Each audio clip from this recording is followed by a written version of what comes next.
가장 뜨거운 이슈. 오늘의 헤드라인. 출발 새아침 헤드라인 인터뷰.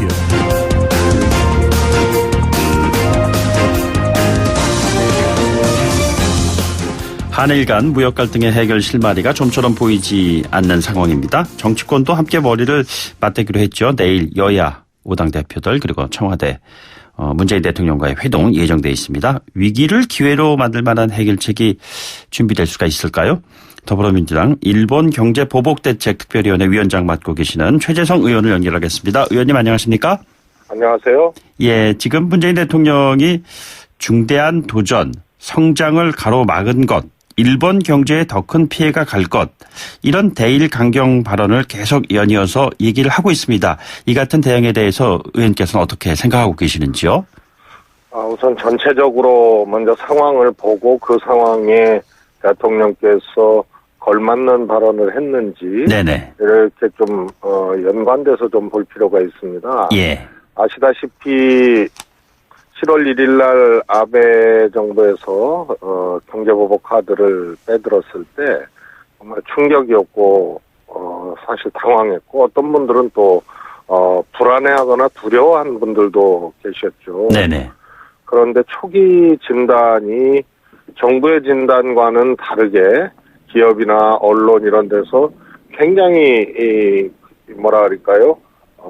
속수무책으로 이렇게 진단을 했습니다. 예. 그래서 세 가지 반도체 이 부품 소재에 대해서 메모리 분야와 비메모리 분야를 구분하지 않고 그냥 이 포괄적 피해가 오는 걸로 그렇게 진단을 했는데요. 네네. 정확히 보면은 메모리 분야는 지금 아베 정부가 분리해서 지금 규제를 하고 있는 겁니다. 예. 따라서 이것이 대통령 워딩을 보면요. 정치적인 문제를 경제보복으로 끌고 오는 것은 안 된다라는 국제사회의 하나의 룰과 같은 그런 얘기를 계속 강조해서 하시거든요. 네네. 그러다 보니까 일본이 골문을 옮겼습니다. 이거는 전략물자 유출 때문에 그렇다. 그러다가 그것도 또 근거가 없으니까 지금은 일본 기업의 애로를 해결하기 위해서 수출 규제 조치를 취한 것이다. 예. 이렇게 꼴대를 옮겨서 초기 국제사회 여론 형성에 선점을 좀 한 측면이 있습니다. 네네. 그러다 보니까 이것을 산업적 측면, 경제적 측면에 방점을 찍어서 강조를 한 것은 매우 적절한 것이라고 봅니다. 예. 자, 그런데 말이죠. 자세한 내용 관련된 질문 좀 나중에 좀 더 드리기로 하고요. 대통령 발언과 관련해서 야당 측의 입장을 보면은 나경원 자유한국당 원내대표 같은 경우는 강경 발언 자제해야 된다. 뭐 예를 들자면은 일본 정부의 꽃놀이패가 될 수도 있다. 이런 우려를 표명을 했습니다. 어떻게 생각하시는지요? 예, 저는 이 아베 정부의 보복 카드가 처음에 꺼내졌을 때 야당의 발언에 대해서 심히 유감입니다. 네네. 이것은 그야말로 경제적인 이 우월적 지위를 가지고 지금 있을 수 없는 경제 침략을 시작을 한 거거든요. 그러면 똘똘 뭉쳐서 이것을 방어해야 되는데 첫 번째가 정부 비판이었습니다. 예. 지금도 정부 비판입니다. 그러면 꽃놀이패라고 하는 의미가 뭔지 그 근거를 대야 되는데 전혀 근거가 없고요. 네네. 무릎 꿇고 그냥 일본 의도대로 가라는 것 외에는 외교적으로 해결하라는 이런 추상적인 말 외에는 아무런 대책이 없이 그냥 정부 비판에 열을 올리고 있는 겁니다. 네네. 그래서 이것이 간단하게 그냥 서로 화나서 한번 주고받는 그런 문제라면 그거는 또 다른 문제지만 이것은 이후에 동북아 역학관계, 한일 또 과거사 문제, 그다음에 경제산업적 측면의 문제, 외교안보적 문제까지 전부 포괄해서 이 카드를 강도 높게 지금 꺼내든 거거든요. 네네. 아베가 개헌을 통해서 재무장을 하려고 하는 사람 아닙니까? 예. 그런 복잡한 문제인데 이 적절한 발언을 가지고 트집을 잡는 것은 적어도 이런 문제만큼은 야당이 좀 자세를 좀 바꿔야 되지 않겠느냐 싶습니다. 예, 그래서 그 연장선상에서 아베의 우경화 쪽으로 가는 길을 오히려 우리들이 강경 발언을 통해 가지고 더 열어주는 여지가 있는 것이 아니냐라는 우려를 하는 분들도 있으시거든요. 대통령께서 이 초기에 저는 초기에 정부 대응을 아주 잘했다고 봅니다. 네네. 아까 말씀드렸다시피 정말로 경제보복 자체의 명분을 지금 초기 단계에서 아베 정부가 상실을 하고 사실은 스텝이 꼬인 거거든요, 지금. 네네. 그래서 WTO 제소 과정이라든가 또 이것이 반도체 타격이 갖고 올 경제 네, 여보세요? 감안해서 네네. 봤을 때, 예, 이런 걸 감안해 봤을 때, 굉장히 실수를 한 겁니다. 예. 그래서, 이게 한국 산업이나 경제에 대한 중대한 어떤 도전이다. 이렇게 규정을 하고 간 것은 전략적으로 정말로, 이 정확한 어떤 그 지점을 찍은 거거든요. 예.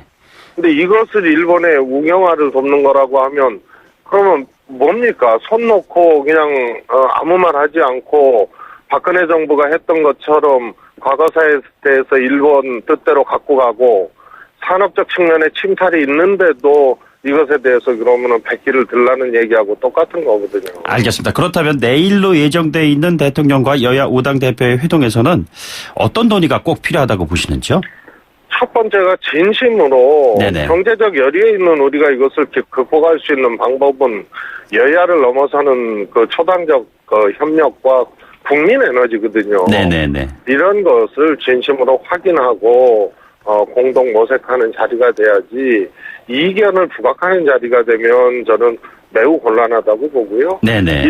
일본의 여야가 합동으로 일본 방일단을 가자 뭐 이런 특사를 보내야 된다 이런 것도 똑같은 얘기입니다. 네네. 사전에 여야가 전략적 지점이나 또 이것의 의미, 목적 이런 것을 잘 확인해서 이견 없이 일본에 가더라도 가야지 이견을 가지고 가는 순간 이것은 그야말로 도마우의 대한민국이 돼서 요리사 아베의 그야말로 여유 공간과 그림만 많게 강하게 주는 꼴이 될 겁니다. 네네. 그래서 이거는 초당적인 합심이 굉장히 중요하고 그 자리가 돼야 된다고 봅니다. 이낙연 총리 대일 특사설이 지금 나오고 있는 것 같습니다. 이뤄질까요? 그리고 한다면 어떤 역할이 가능할까요? 상식적으로 보면은 그것은 불가능한 얘기라고 봅니다. 네네. 지금 단계에서는요. 예.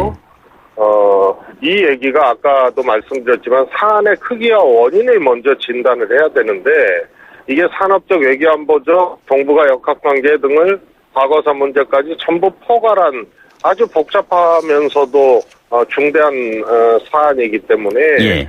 특사 한 번으로 해결할 수 있는 문제면은 여기까지 오지도 않았습니다. 네네. 따라서 이 환경의 조성, 또 국제사회 여론, 또 경제적 측면에서의 어떤 대응 방안 이런 것들을 우호적으로 유리하게 우리가 갖고 갈 수 있는 포석들을 하면서 타결적 시기, 타결이 필요한 시기, 네네. 그것이 가능성이 높아진 시기에 정상들이 만나든 또 특사를 사전에 보내든 이런 것이 가능할 것입니다. 지금 단계에서 불쑥 특사 보내라 이런 것은 제가 보기엔 오히려 일본을 유리하게 하거나 네네. 아베 정부의 그립을 더 강하게 해주는 패착이 될 가능성이 큽니다. 정상 만난다는 말씀 방금 전에 언급하셨는데요. 실제로 유승민 바른미래당 전 대표의 경우에는 오래 끌수록 우리 경제가 치명상을 입게 되는 만큼 문재인 대통령이 아베 총리를 만나서 외교로 해결을 해야 한다 이런 제언을 했는데 어떻게 보십니까? 경제적으로 우월적 지위에 있는 국가에서 영토 분쟁이라든가 등등의 문제로 보복카드를 먼저 꺼내들면 통상 시간이 갈수록 부메랑이 되어서 해당국의 피해가 커진다는 것이 정설입니다. 네네. 그만큼 이것은 그냥 옛날 농경사회처럼 쌀을 주고받고 많이 생산하느냐 덜 생산하느냐 이런 차원의 경제에서 글로벌 사슬이 공급망이나 분업 체계에서 굉장히 다양하고 복잡하게 돼 있는 체제거든요. 예. 그래서 사실상 유승민 의원님의 발언은 정설과 어긋납니다. 예, 무슨 얘기냐면 피해 그 자체로 보면은 당장은 대한민국이 클 수밖에 없습니다. 그러나 반도체를 예를 들어도 소재 부품을 공급받지 못하면 반도체에 타격이 있는데 이 반도체로 완제품을 만들어야 되는 애플이나 구글이나 글로벌 기업들의 타격은 그 규모가 상상할 수 없을 정도로 더 크거든요. 네네. 그 가운데 대한민국 반도체가 있기 때문에 시간이 갈수록 일본 경제에 있는 타격이 만만치 않게 더 커지고 국제 공급망이나 사슬 파괴자로 일본이 낙인 찍히기 때문에 국제사회에서 또 경제 카테고리나 이 관계에서 일본의 피해는 더 커질 수밖에 없습니다. 그래서 시간이 갈수록 이것은 카드를 꺼내드는 당사국이 히토리를 가지고 중국이 일본을 포격했던 사례가 그 단적인 예라고 볼 수 있습니다. 그렇다면 21일 참여연 선거 이후에 아베 정부가 위상이 강화된다고 하더라도 추가 보복 조치 취할 가능성이 없을까요? 국제사회의 어떤 지금 말씀하신 그 분위기를 감안한다면? 예, 앞서 말씀드렸지만요. 이것이 하나의 사건으로 한 번의 펀치가 날라온 그런 상황이 아니고요. 네네. 외교안보, 동북아 정세, 또 최근에 한반도 정세, 경제산업적 성장의 차세대의 어떤 산업 경쟁을 놓고 이 일본의 의도가 지금 시도가 되는 것, 과거사 문제 이런 게 복잡하게 얽혀 있는 문제이기 때문에요.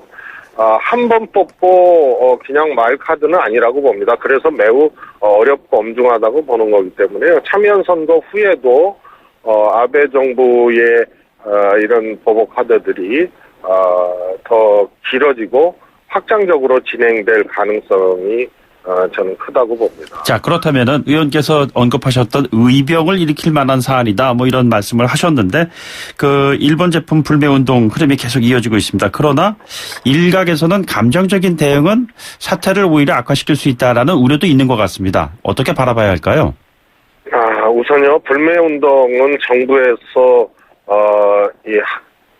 하는 게 좋겠다라고 의견을 내놓을 수도 없는 거고요. 네네. 또 국민들이 자발적으로 하는 것에 대해서 비난하는 것도 그것은 안 되는 겁니다. 그야말로 국민들의 판단이고 자발적인 그런 영역이고요. 그 다음에 감정적 대응이라는 것의 실체가 뭔지 모르겠습니다. 예. 저는 이런 정의감과 분노조차 없는 것은 아예 해보지를 못한다고 생각을 하고요. 이것이 전략도 없고 냉정함과 어떤 대안도 없고 또 분석도 제대로 못하고 허둥지둥하는 것하고는 완전히 다른 거거든요.